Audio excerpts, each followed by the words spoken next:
အားလုံးပဲမင်္ဂလာပါခင်ဗျာ Story for You Channel လေးကနေကြိုဆိုလိုက်ပါတယ်ယခုတစ်ခါဖတ်ပြခြင်းတဲ့စာအုပ်လေးကတော့ဆီယာမပုံညာခင်ရဲ့လက်ကျန်လာရောင်ဆိုတဲ့စာအုပ်လေးပဲဖြစ်ပါတယ်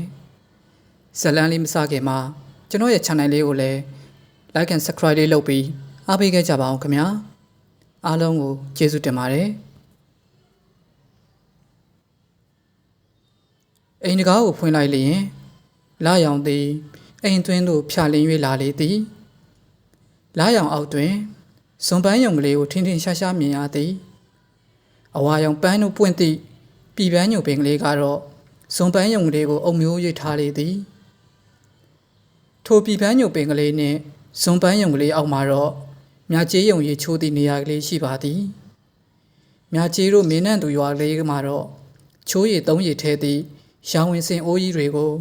အိမ်ရှိမှပင်ထားလိရှိသည်သမီးနှစ်ယောက်မွေးထားသောအဖေကထိုနေရာလေးကိုလုံခြုံအောင်ဇွန်ပန်းပင်ကလေးနှင့်ပင်ပြုတ်ကလေးတွေပြိုးကကောက်ွယ်ပေးထားခဲ့သည်လွန်ခဲ့သောနှစ်လောက်ကမှစ၍အိမ်ရှိမှရေချိုးဖို့ရှက်လာမိသောမြကျေးယုံအတွက်တော့ထိုဇွန်ပန်းယုံကလေးကကျေးဇူးတင်စရာကောင်းသည်မြကျေးယုံတို့အိမ်ချမ်းဝိုင်းကအတော်ပင်ကျယ်ဝန်းသည်ကျယ်ဝန်းတာကိုသာသိတော်လဲအတိုင်းအတာပမာဏတစ်ခုဖြင့်များကြီးမပြောတတ်မြကျေးတို့အိမ်ဝိုင်းထဲမှာနွားသာစီနွားတင်ကုတ်နွားသာဆင်းသည့်နေရာတွေလည်းကြဲကြဲဝန်းဝန်းရှိလာသည်နွားသာဆင်းသည့်နေရာအနီးမှာရောင်ဝင်စင်အိုးကြီးတွေချထားသည်မြကျေးတို့ဝိုင်းထဲကရောင်ဝင်စင်အိုးတွေအလုံးကိုအာနန္ဒာဖျားပွဲစည်းကဝယ်ခဲ့ရတာဖြစ်သည်ကြောင်မြောင်အိုးတွေဟုအမိပြောနိုင်ကြဘူးသည်အိုးဆိုလို့အာနန္ဒာဖျားပွဲစည်းကအိုးစီတန်းကြီးကိုတတိယကမြကျေးယုံကပျော်တယ်လို့ဖြစ်လာသည်အိုးစီတန်းမှာအိုးပုတ်ဂျိုးရုပ်လေးတွေဝဲခဲ့ဘူးတာကိုတတိယလာသည်အိုးပုတ်ကလေးတွေကတိတ်လာတာပဲဝါစိမ့်နီပြာရောင်စုံပဲလေချက်ပြုတ်တန်းကစားလို့ရသည့်ဒဲအိုးဟင်းအိုးရေအိုးကလေးဂျိုးရုပ်ကလေးပြစ်တိုင်းတောင်ရုပ်စင်ရုပ်စုဘူးကလေးတွေပန်ဝတ်အလာကလေးတွေမြင်မြင်သမျှလိုချင်စရာကြီးပဲမို့အမိတ်ထမိန်စားကိုဆွဲကပူဇော်ခဲ့ဘူးတာကိုတတိယလာသည်ဒီနှစ်အိုးဖို့ဂျိုးရုပ်ဝယ်လျင်တော့အမေကဟင်းကလေးမဟုတ်တော့ဘူးနော်ဟုမျက်စောင်းထိုးကပြောလိမ့်မလားမြကျေးယုံကအမေမျက်စောင်းကိုမြင်ရောင်ကပခုံးကလေးကျုံ၍ခိကနေရဲမိသေးသည်စောကစားခြင်းစိတ်မကုံသေးသည့်မြကျေးယုံကိုကလေးမဟုတ်တော့ဘူးနော်ဟုအမေတတိပေးလာခဲ့တာဘယ်နှစ်နှစ်ရှိပါလဲအိမ်ရှိမှရေရှိုးဖို့ရှက်တက်ဆအရွယ်နဲ့မရှိမနှောင်းဆိုတော့နှစ်လောက်တော့ရှိခဲ့ပြီထင်ပါသည်ဒီနှစ်အတွင်းမှာတော့အမေမကြာခဏပြောတတ်သည့်ကလေးမဟုတ်တော့ဘူးနော်ဆိုသည့်စကားနဲ့မြကျေးစိတ်တို့အသားမကျနိုင်သေးပေမြကျေးရေခုသည့်ရေတံမကြားရသေးပါလားမျက်နှာတစ်တော်လေမြန်တက်ပင်ရင်တကားပြန်ပိတ်ထားစောင်းကအေးတနဲ့မိဖို့ကြောင့်ဘက်ကလမ်းအော်ပြောသည့်အမေအတန်းကြောင့်မြကျေးကအိမ်ပြင်သို့လမ်းထွက်လိုက်သည်စောင်းလေတတုပ်ကမြကျေး၏မျက်နှာကိုပြင်းရှာရှာတိုးဝေးလိုက်သဖြင့်အိတ်ချင်မှုသူမျက်လုံးတွေပင်ကျဲလာသည်မြကျေးတို့ရွာကလေးကတော့ပြာသူစောင်း၏နှင်းမုံများအောက်တွင်အသက်ဝင်လှုပ်ရှားစားပြုလေပြီအနီးတစ်ဝိုက်ရှိအိမ်ကလေးများစီမှမီးရောင်လက်ကလေးတွေမြင်ရပြီစကားပြောတဲ့ကြားရပြီနွားတင်းကုတ်များစီသို့ရွေလျားနေသည့်မီးရောင်လက်နွားကလောက်တန်ခြူတန်နွားချော့တန်စသည့်အတန်များဖြင့်အိမ်တိုင်းတွင်လှုပ်ရှားတက်ဝင်နေသည်မြကျေးတို့အိမ်မိဖို့ကြောင့်ဘက်စီကချက်ပြုတ်ကြော်လော်တန်များနှင့်အတူအမေနှင့်မမငွေတို့၏စကားပြောတဲ့တိုးတဲ့ကိုလည်းကြားနေရသည်မြကျေးသည်ဇွန်ပန်းယုံအောက်ကရောင်ဝင်စင်အိုးကြီးစီသို့လျှောက်လာခဲ့ပြီးမျက်နှာတည်ရခတ်ဖို့ဒံဖလားလေးကိုလမ်းယူလိုက်သည်ဖလား၏အထီးသွေးကအေးဆက်လာပါလားခိုက်တုံအောင်အေးလာသည့်အညာဆောင်မနှက်မှုရေကင်ဖို့ကိုပင်လန့်နေခဲ့မိသည်မြကျေးကရေတဖလားခတ်ယူလာရင်ကောင်းကင်စီမောကြည့်မိ၏ပြာသူလားပြည့်ရန်တရက်အလိုဖြစ်၍လာဝန်းကရွှွန်းဤစွာသားနေသည်ဇွန်ပန်းပင်အရွက်ကလေးတွေကြားကနေလာကိုမြင်ရတာတိတ်ဆန်းပြီးတိတ်လာတာပဲလာကဖြင့်အနောက်ဘက်သို့ယွန်းလာပြီးမကြခင်မိုးလင်းတော်မူဖြစ်၍လာဝင်ကနေထွက်လာတော်မူဖြစ်သည်မြကျေးကလာကိုကြိုက်လာတော်လဲ အမောင်ထဲမှာတော့အမြဲမနေခြင်းပဲအလွန်ကြိုက်မိသောလားကိုအမြဲမြင်ရဖို့ဆိုတာအမောင်ထဲမှာအမြဲနေမှာဖြစ်မှာမလားလားဆိုတာညအခါမှာတလောကလုံးအတွက်ဘလောက်အလင်းဖြာဖြာနေ့အခါလိုလင်းကျင်းသွားဖို့တော့မစွမ်းနိုင်ဘူးမဟုတ်လားမြကျဲဤအသွေးရိုသာအမေသိလျင်ညီးနဲ့ငငယ်ရွယ်ရွယ်နဲ့အသွေးခေါင်ရံကောအေးဟုပြောမှသိကြပါရဲ့မြကျဲအမေတော်ကြယုံကအသွေးများတာကိုမကြိုက်အသွေးများလျင်အလုတ်ဖစ်နေဟုဆိုတတ်၏အသွေးမများတတ်သောအမေသည်စကားတော်များများပြောလေးရှိ၏မြကြီးကတော့အဖေနှင့်တူတာဖြစ်မည်အဖေကအမေလိုထွေရလေးပါစကားများများမပြောအဖေစကားပြောပြီးဆိုလျင်လည်းမှတ်သားစရာဘူးတုတတွေပါနေတတ်သည်အမေစကားအခွန်းတရာပြောလေမြကြီးခေါင်းထဲကို10ကုန်းလောက်ပဲရောက်တတ်သည်အဖေစကား10ကုန်းပြောလျင်တော့မြကြီးနားတဲ့သို့10ကုန်းစလုံးရောက်သည့်အပြင်ထိုစကားနှင့်ပတ်သက်သည့်တွေးစရာတွေလည်းရလာတတ်သည်မြကြီးသည်အတွေးကလေးတွေစီရင်ရင်းနှင့်ပင်ရေတဖလားနှင့်လောင်းငါအောင်ချွေချွေတာတာမျက်နှာတက်လာ၏မြကြီးရုံတို့ရွာမှာကလျှက်စစ်မီးလည်းမရှိရေလည်းရှားလာသည်မိုးသွင်းအခါမှာတော့ရွာထိပ်ရှိလေးမျက်နှာဖျားနှင့်မျက်နှာချင်းဆိုင်ရှိလေးတောင်းကန်ကရေအနှဲငယ်ကိုအုံပြ၍ရသည်ရာသည်မရွေးအုံပြ၍ရသည့်ဆက်တွင်းတွင်တော့ရွာမှာရှိပါသည်ထိုတွင်းကရေကိုစီပြင်းထည့်၍အရင်ထိရေစီလဲတွန်းရတာကတော့မတတ်တာလားပဲသို့တော့အဖွားကတော့မြကြီးတို့တွေရေအတွက်ပင်ပန်းအချိန်ကုန်ရတာဟာသူတို့ငငယ်ကားနဲ့နှိုင်းစာလျင်အသေးမွားကလေးသာဖြစ်သည်ဟုဆိုသည်အဖွားထံကကြားရသည့်ရေပုံမြင်ကိုမြကြီးတို့တအံ့တောနားထောင်ခဲ့ကြဘူးသည်အဖားတို့တွေရေသမင်လိုက်ကြသည့်အကြောင်းကလည်းနားထောင်ရေးကောင်းလာသည်အဖွားတို့ငငယ်ကဆိုရေသမင်လိုက်ကြတာမြည်ရဲ့မိုးရွာထားပေမဲ့ကန်ထဲမှာလည်းရေမပြေသေးတဲ့အချိန်ရေကလည်းသုံးလို့မလောက်တော့ဘူးဆိုရင်ရေပုံးကလေးတွေဆွဲပြီးရေသမင်လိုက်ထွက်ကြရတော့တာလဲလန်းချောင်းလေးတွေနာခြုံပင်တွေကြားကတဲချိုင်းကွက်ကလေးတွေပေါ်မှာတင်ကျန်းနေတဲ့ရေကလေးတွေဆိုကြီးနေတာပဲအဲ့ဒီရေကြီးကလေးတွေကိုကြော့ခတ်ပြီးနွားစာအတွက်စီးကြောတုံးဆွဲဖို့အတွက်ပုံးကလေးတွေနဲ့တဲလာရတာနွားချစ်ရကလေးတွေနဲ့ခွက်ကြမ်းနေတဲ့ခြိုင်တဲ့ကရေကိုတောင်ရှာဖွေခက်ရလို့ရေသမင်လိုက်တယ်လို့ခေါ်တာမြကြီးသည်အဖွားတို့ငယ်ငယ်ကရေရှားပါပုံကိုအံ့ဩစွာနားထောင်ရင်းကပဲရေသမင်လိုက်သည်ဆိုသည့်နာမည်လေးကိုတော့ကြပြဆန်လိုက်တာဟုတွေးကသဘောကျခဲ့ရသည်အဖွားတို့လက်ထက်ရေရှားပါပုံပြီးတော့အမေတို့လက်ထက်ရေရှားပါပုံကြတော့တစ်မျိုးဖြစ်သည်ရေတပုံးရဖို့အရေးတမလန်လုံးအချိန်ကုန်တာဤမနက်9 နာရီကလေးကထပြီးတက်သေးကစီးချံမှာရေသွားခတ်ရတာရှောက်လိုက်ရတာလဲအဝေးကြီးပါအေးနှွေအခါရေရှားရင်တိတ်ဒုက္ခရောက်တာအမေပြောတာနားထောင်ခဲ့တုန်းကလည်းအမေကိုတနာခဲ့ရသည်မြကြီးတို့လက်ထက်မှာတော့အဝီစီတွင်းကားရေကိုအပြူရသဖြင့်တော်သေးသည်ဟုဆိုရမည်မြကြီးရေမျက်နှာတစ်လို့မပြီးသေးဘူးလားဟေးစိန်ဆွဲပြီးတက်မနေနဲ့မြန်တက်သူများလဲတွေထွက်ကုန်ကြပြီမိုးမလင်းခင်ထွက်မှတပိတ်လုံးလောင်းဖို့မိမာအေးအမေတန်ကိုကြားရပြန်ပါသည်မြကြီးကမျက်နှာတစ်ချင်းကိုလက်ဆတက်လိုက်ရင်ဒါတော့အမေပို့ပြီဟုတွေးလိုက်မိသည်မြကြီးဖြင့်ရွာလန်းစီက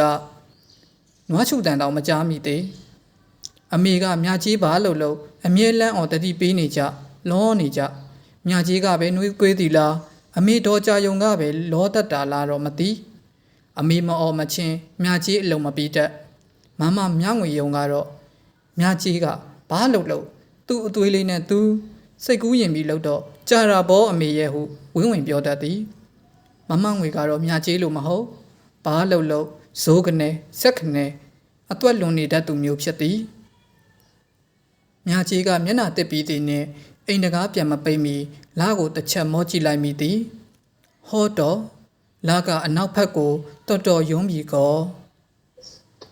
မြကြီးသည်အိမ်ထဲကိုတွတ်လေးလှမ်းဝင်လာရင်မိဖို့ချောင်ဘက်သို့လှမ်းကြည့်မိသည်မိဖို့ချောင်ဘက်ကမီးရောင်ကအရင်သွင်းတို့တိုင်းလင်းနေစေသည်ဖျားစဉ်ဘက်ကမီးရောင်လက်ကိုလည်းမြင်ရသည် အဖွားတော်မဲတုံဤဖျားရှိခိုးတဲ့တဲကိုလည်းကြားနေရသည်မိဖို့ကြောင့်နှင့်ဖျားစဉ်တဝိုက်မှအပအိမ်ထဲမှမှောင်းနေသဖြင့်မိထွန်းဖို့ရေနံစီမိခွက်ကိုအရင်ရှာရသည်မိခွက်ကိုမိထွန်းလိုက်ပြီးမှကြောက်ပြင်ရှိမှထိုင်ကာတနခါသွေးဖို့ပြင်ရသည်ခုလိုအေးလာသည့်စောင်းမနက်မှာတော့အပြင်သွားကန်ဤရေမချိုးနိုင်အဝေးအစားမလဲမီတနခါကိုအရင်သွေးရသည်အမေကအိမ်ရှိလူကိုတနခါဖုံးနေမှကြိုက်သည်တနခါမရှိပဲပြောင်းနေသည့်မျက်နှာကိုမြင်လျင်ပူပုံပန်းတဲ့အေးဟုထင်းငော့ပြောဆိုလေးရှိသည်မြကျေးသည်တနခါတုံးလေးကိုလှမ်းယူရင်းယခုတိုင်နားရဲဆွေးနေသည့်ကြပြလေးကိုတတိယမိသည်မြကြီးငယ်ငယ်ကတနခါလင်းရမှအလွန်ပြင်းခဲ့သည်ကလေးဘွားကအစမှပထမဦးဆုံးမညံထဲမှရှိခဲ့သည့်မြင်ကွင်းကတနခါမလင်းကျင်သဖြင့်အော်ဟစ်ရုန်းကန်နေသောမြကြီးကိုပြုံးကြည့်ရင်းကြပြကလေးရွတ်ဆိုချော့မော့နေသည့်အဖေမျက်နှာဖြစ်သည်မမွေးထုံပကွက်ကြားနှင့်နှက်ခါမုံမမွေးထုံပါကြောင်မွေးရှင်တောင်နှက်ခါလိမ့်လိုမွေးအဖေရွတ်သည့်ထိုးကြပြလေးကိုသဘောကျကမြကြီးငိန်သွားတော့အမေကမြကြီးကိုတနခါပကွက်ကြားကလေးချပေးလိုက်သည်မြကြီးကကြပြလေးကိုကြာရင်တနခါကိုပါကြိုက်တက်လာသည်အဖေကကြပြတွေကိုနှစ်သက်သည်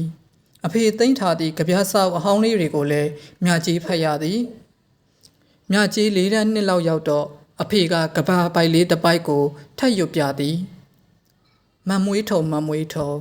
နှုတ်ချိုအေးနဲ့မမွေးထုံပါကြောင်မွေးလိမ္မာရေးချတည်င်းပြေသမီးမြကြီးကြာညိုသွေးစိတ်တည်ကြည်လို့နတ်မယ်မွေးထိုကြပြလေးကကြည်အေးဟိကြပြဟုလဲအဖေကပြောပြသည်ထိုကြပြလေးကသမီးမြကြီးဟုသောအတုံးလုံးကလေးကိုသဘောကျကမြကြီးဟုသည့်အမည်ကလေးပြီးခဲ့သည်ဟုအဖေကဆိုသည်ယုံဆိုတာကတော့အမေနာမည်ထက်မှတ်ပြီးခဲ့တာဟုဆိုသေးသည်အဖေကမကြာခဏဆိုသလိုမြကြီးကိုသမီးမြကြီးဟုခေါ်လေးရှိခဲ့သည်၄တန်းနှစ်လောက်ဆိုတော့မြကြီးကကြပြလေး၏အဓိပ္ပာယ်ကိုနားလည်တတ်ပြီးလိမ္မာရေးချရှိဖို့စိတ်တည်ကြည်ဖို့အဖေကထိုကြပြလေးဖြင့်စုံမမှန်သိခဲ့ပြီတနခါဤမွေးရနံကဲ့သို့ပင်လူကုန်တဲ့ဤမွေးပြန့်မှုသည်ကိုယ်စိတ်ထားကလေးပေါ်မှာမူတည်သည်ဟုအဖေကဆိုသည်အတွေးများလာသောမြကြီးကလေးသည်တနခါကြောက်ပြင်ကိုရေစွတ်ခါတနခါတုံးတုတ်တိုလေးကိုဖိ၍ဝိုက်ခါတွေးရင်မနစ်ကဒီလိုအချိန်ထိထမိန်ရင်ရှားနှင့်တနခါမတွေးတတ်သေးတာကိုတတိရလာမိပြန်လေသည်တနခါတွေးလိုက်တိုင်းထမိန်ရင်ရှားကလေးကပြေရွတ်လာတတ်သဖြင့်ထမိန်ကိုပြင်းပြင်းဝင်းနေရတာနှင့်ပင်တနခါကတွေးလို့မပြီးနိုင်လက်တွေခြေတွေလိမ့်ဖို့ဝေးလို့မျက်နှာလေးတကွက်စာလိမ့်เสียရဖို့ကိုပင်မနှဲသွေးယူခဲ့ရသည်အမေနှင့်မမငွေကတော့စူဟဲငေါ့ဟဲနှင့်ပင်မြကြီးကိုထမိန်ကြစ်ရင်ရှားတတ်အောင်ကျင့်ခိုင်းခဲ့သည်မြကြီးကတော့ကိုအကြောင်းကိုသိသဖြင့်ရေမချိုးခင်အဝတ်စားဝိလျက်သားနှင့်တနခါသွေးခါခဲ့သည်ဒီလိုဆိုတော့ရေချိုးပြီးသည့်အခါကြောက်ပြင်ပေါ်ကတနခါကိုရေနူးပြီးလိမ့်ယုံသာမြကြီးအကြံကိုသိတော့အမေကစူပြန်သည်ဟဲ့တနခါသွေးပြီးဖို့ကအဓိကမဟုတ်ဘူးဟဲ့ထမင်းရင်ရှားမြဲမြဲနဲ့တနခါသွေးတတ်ဖို့ကအဓိကဟဲ့ဘဲနဲ့တော့အပြုတ်ကလေးပဲဖြစ်လာပြီခုထိထမင်းရင်ရှားမြဲမြဲတနခါမသွေးတတ်သေးတာကတော့မဟုတ်သေးပါဘူးအေးအမေကမြကြီးကိုအပြုတ်ကလေးဖြစ်လာပြီဟုဆိုတိုင်းမြကြီးမှရှက်တယ်လို့ဖြစ်မိတတ်သည်ခုချိန်ထိအပြိုးတို့ကလေးမဟုတ်တော့ဘူးနော်တို့လိုစကားမျိုးနဲ့မြကြီးအသားမကျနိုင်သေးပြီမနစ်ကမှမြကြီးဝစ်နေကြရှင်မီအင်ကြီးကလေးအစာအမေညောင်ဦးစေးကဝဲလာပေးသည်မာခွက်ဘော်ဒီအင်ကြီးလေးကိုအစားထိုးဝစ်ခဲ့ရသည်မဟုတ်လားအဲ့ဒီတော့ကလည်းမနေတတ်မထိုင်တတ်ရှက်ကိုရှက်ကန်းဖြစ်ခဲ့ရပြီမြကြီးကကိုကလေးမဟုတ်တော့မှန်းတော့သိပါသည်သို့တော့လူကြီးဖြစ်ပြီဆိုတာကိုတော့လက်ခံလို့မရနိုင်သေးပေမိသားစုထဲမှာအငယ်ဆုံးကလေးမို့မရင်ကျက်နိုင်သေးတာလားတော့မသိမြကြီးသည်အပြိုကလေးဟုသတ်မှတ်ခံရသဖြင့်အပြိုလေးပြီးထဲဝါခြင်းပါတော့လဲစောကစားကျင်စိတ်တို့မကုန်နိုင်သေးချေမြကြီးကတနခါတုံးလေးကိုအပွေးရှိရာဘက်သို့လှည့်ပတ်၍သွေးရင် အပွေးမကြံတော့တာကိုတတိထားမိသွားသည်အေးလေဘဲကြံပါတော့မလဲတနေ့လုံးလုံးအိမ်ကမိမသား၄ယောက်လုံးဝိုင်းပြီးသွေးခဲ့လင်းခဲ့တာပဲကိုတနခါတော့မှသာအသက်ရှိလျင်ငါမှလည်းနင်လို့လက်ချက်နဲ့လုံးပါလာပါပြီအေးဟုပြောလာတော့မည်ဒီနေ့ဖျားပွဲစည်းမှာတော့အမေတနခါတော့အသေးဝယ်လိမ့်မည်မြကြီးကတွေးပြီးသွားသည့်တနခါတွေကိုလက်ဘဝဖြင့်ပွတ်ယူပြီးတနခါလိမ့်စဲမှာမိဖို့ကြောင့်ဘက်စီကအမေတန်ကိုကြားရပြန်သည်မြကြီးရေကြောက်ပြင်မှာတနခါချံမှုမမေ့နဲ့အောင်နော်ဟော့တော့ဘလို့လုပ်ရပါမြကြီးသည်ပြောင်သလင်းခါနေသည့်ကြောက်ပြင်ကလေးကိုငုံကြည့်ရင်ဒီတခါလဲမိပြန်ပြီပေါ့ဟုတီတိုရေယူလိုက်မိသည်အမေကတနခါလိမ့်လျင်ကြောက်ပြင်ဆောင်တဲ့အတွက်ကြောက်ပြင်မှာတနခါချံပေးခဲ့ရမည်ဟုမှားထားခဲ့လေသည်ကြောက်ပြင်ဤပြောင်းနေလျင်မျက်နှာကြီးလည်းပြောင်းကာကြည့်မကောင်းဖြစ်တတ်သည်ဟုလည်းဆိုတတ်သည်ကြောက်ပြင်ဆောင်တဲ့ဆိုတာတကယ်ရှိမရှိတော့မြကြီးလည်းမသိပါအမေကတော့တကယ်ရှိသည်ဟုယုံကြည်ပုံရသည်မြကြီးတို့ရွာမှာတော့အရာတော်တော်များများကိုစောင့်တည်နတ်တွေရှိသည်ဟုရွာကလူတိုင်းယုံကြည်ကြသည်မိုးကိုစောင့်တည်နတ်ရှိသည်ကံကိုစောင့်တည်နတ်ရှိသည်ရာကိုစောင့်တည်နတ်ရှိသည်ကလေးကိုစောင့်တည်နတ်ရှိသည်ကြောက်ပြင်ဆောင်နတ်ရှိသည်ဟုယုံကြည်သောအမေသည်တနခါလိမ့်ပြီးကနီးပြီးဆိုတွေးထားသည့်တနခါတွေကိုလက်ချောင်းထိတ်ကလေးတွေဖြင့်ယူကာကြောက်ပြင်အနီးတစ်ဝိုက်ကိုတောက်ထုတ်လိုက်ပြီးမှလိမ့်လေးရှိသည်အမေလက်ချက်ဖြင့်ကြောက်ပြင်တစ်ဝိုက်မှာတနခါဆက်တွေတင်းကြမ်းထပ်နေသည်ထိုတနခါဆက်တွေကိုမြကြီးကမကြတန်ရှင်းရေးလုပ်ပေးရပါသည်မြကြီးကတော့အမေဘလောက်ပြောကြောက်ပြင်ဆောင်တဲ့အတွက်တနခါခြံခဲ့ဖို့မေးလေးရှိသူပင်လိန်ကနီးမှလည်းအမေလိုတနခါဆက်တွေမကျဲပတ်ဖြစ်ပါပြီးရင်မြကြီးပဲတန်ရှင်းရေးပြန်လို့ရတာမဟုတ်လားဟဲ့ကောင်မလေးပြောတာကြားရဲ့လားဟုတ်ကဲ့အမေကြားပါတယ်ခြံခဲ့ပါတယ်မြကြီးကအမေကြားအောင်ပြန်អော်ဖြေလိုက်ပြီးသည်နှင့်တနခါတုံးလေးကိုလမ်းယူကကြပြတကီတနခါထက်သွေးထားလိုက်သည်ဒီလိုဆိုတော့တနခါခြံပေးထားတာတောင်မဟုတ်အူအဖျားသွေးထားတယ်လို့မို့ကြောက်ပြင်ဆောင်နဲ့လဲခြေလဲနှိမ့်မိထင်ပါသည်မြကြီးသည်တနခါကြောက်ပြင်ရှိမှကြုံယုံလေးထိုင်နေရမှထကအဝတ်လဲဖို့ပြင်ဆင်လိုက်သည်လဲမိအဝတ်အစားကအထွေထူးတော့မဟုတ်အဖွားပေးထားသည့်ရင်ဖုံးအင်ကြီးပွားလေးနှင့်ခြိတဲ့ကျိတ်လုံးကြီးကလေးဖြစ်သည်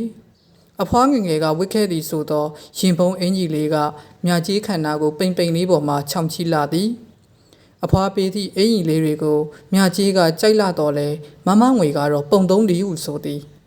မမငွေကအင်ကြီးဆိုကြက်လေးမှလှသည်ဟုလဲဆိုကာကိုအတိအကျက်လေးတွေပဲဝတ်သက်သူပင်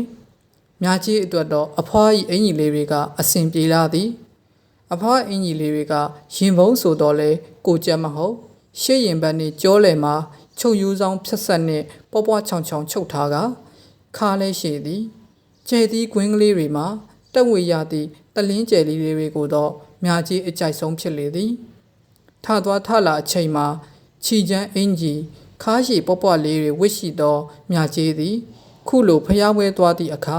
အမေနှင့်အတူဖုန်ကြီးเจ้าတို့အလူပွဲတို့သွားသည့်အခါများမှာတော့မမငွေလိုအင်ကြီးအတစ်ချုပ်မွေးဖြစ်တော့ပဲအဖွားပေးသည့်အင်ကြီးလေးတွေကိုသာမျက်နိုးဝစ်စင်ပစ်ခဲ့ပါသည်မြကြီးကအဝိအစားလဲပြီးသည်နှင့်အိန္ဒိယမှာချိတ်ထားသည့်တစ်သားပေါင်ကော့မှန်ရှိမှရက်၍ခေါင်းဖိလိုက်သည်ပြီးတော့သပင်တွေကိုနောက်သို့လန်၍အုပ်လုံးသိမ်းစီးနှောင်လိုက်ပါသည်မြကြီး၏သပင်တွေကကြောလေထီရှိသည်အမေရောအဖွားကပါသပင်ဖားလျားချတာကိုမကြိုက်သဖြင့်မြကြီးသပင်တွေကိုအမြဲစီးနှောင်ထားရသည်ကျောင်းသွားလျင်တော့အဖွားကဖုတ်မီးနှစ်ချောင်းခွဲ၍ချစ်ပေးလိုက်တတ်သည်သပင်ကိုနောက်သို့လန်၍နှစ်ဖူးအပြောင်သိမ်းစီသည့်အခါ